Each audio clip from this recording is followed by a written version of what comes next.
Hi everybody, it's Dr. Anna here.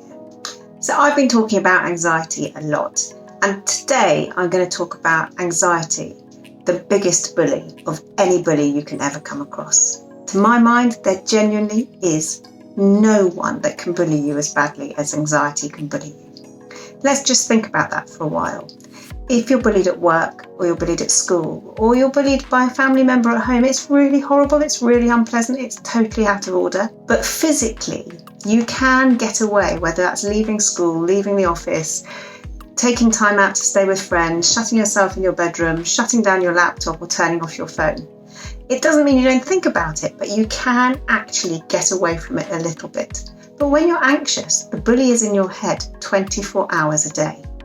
And having the bully living in your head 24 hours a day really does mean that you feel like there's no escape at all. It can be at you, whatever you're doing, indiscriminately. Whenever it fancies, it just goes, oh, there's a little opening.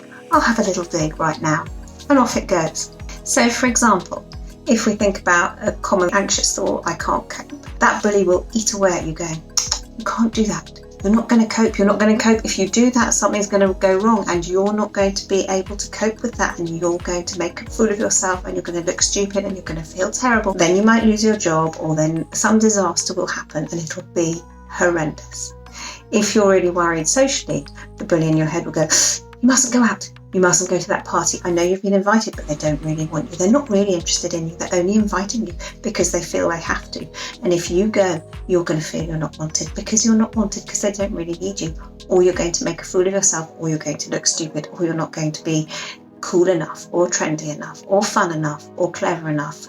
It really doesn't matter. The anxiety bully will find a way into your mind, and it will go on and on at you. And the way that anxiety works, it grows when you give it airtime, when you pay it attention and you give it oxygen. It's just like a flower or a plant. If you want your plant to grow, you water it and give it some sunshine. And it starts to grow. It responds beautifully and it flourishes. If you don't water your plant and you keep it in the dark without any light, then it's going to start to shrink and droop. And if you really give it no water, then it'll die.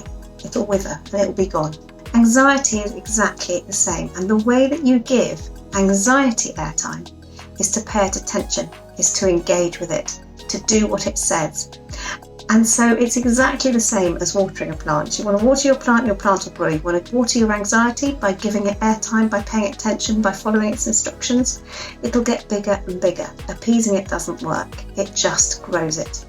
So anxiety is a bully, and it needs to be treated like a bully. And that means depriving it of oxygen, depriving it of attention, depriving it of engagement and interaction and airtime. Stand up to the bully that is anxiety, and you will start to take back control, because you don't have to do what it says, just like you don't have to do what a bully in the flesh says. And anxiety, if you pay it attention, will do exactly what a real bully does. And when with a real bully, you start to say, oh, please don't talk to me like that. Please, it's really upsetting. Please just be kind. They know exactly what your sore spots are. And very sadly, they know exactly how to get to you. And they tend to go for you even harder, even more. They just find it amusing that you're begging for them to stop. It's horrible, but it is how it tends to work. And anxiety is exactly the same. So remember that. And be empowered. Empower yourself to stand up to the bully that is anxiety, to laugh in its face, to defy it, to do the opposite of what it says, or to completely starve it of oxygen. And it will start to shrink, and you will feel, little bit by little bit, better and better, empowered and liberated. I'd love to hear your stories or answer any questions, so please drop me a message, and I'll see you next time. Bye.